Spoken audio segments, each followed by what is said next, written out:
Hello, friends. This is Vicki with Mindful Minute. And the reading today is from May 2nd, and that is the Book of Awakening by Mark Nepo, and it's called Live in Your Hands. Live in your hands, and your mind will learn to bow like a root.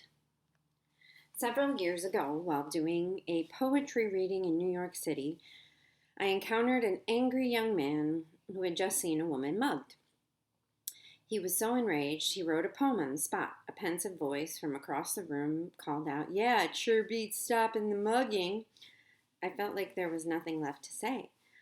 The story points up painfully how living in our thoughts removes us from the very real journey of being alive. To always analyze and problem solve and observe and criticize what we encounter turns our brains into heavy calluses. Rather than living, the overtrained intellect becomes a buffer from experience.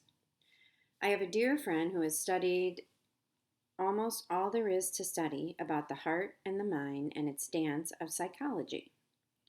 The study led her to a very old sage whose last instructions were, "Live in your hands." Once open to this, my dear, knowing nothing about stonework, found herself building a stone chapel in the side of a hill. In doing so, she consecrated the chapel that had been waiting in her heart. I have another friend who, whenever she sees flowers, must gently touch them. I've watched her countless times finger yellow petals. She needs to touch the beauty, and when she does, I can see the beauty touch her.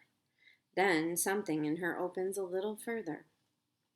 To live in our hands humbles our mind into accepting something other than itself. It is how we heal.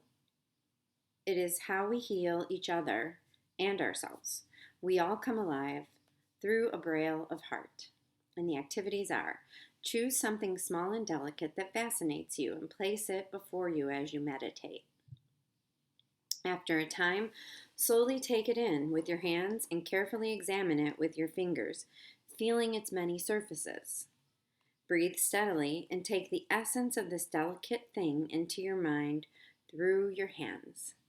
And that reading is I get a reminder a lot in my recovery program, and mostly the reminder is move a muscle, change a thought.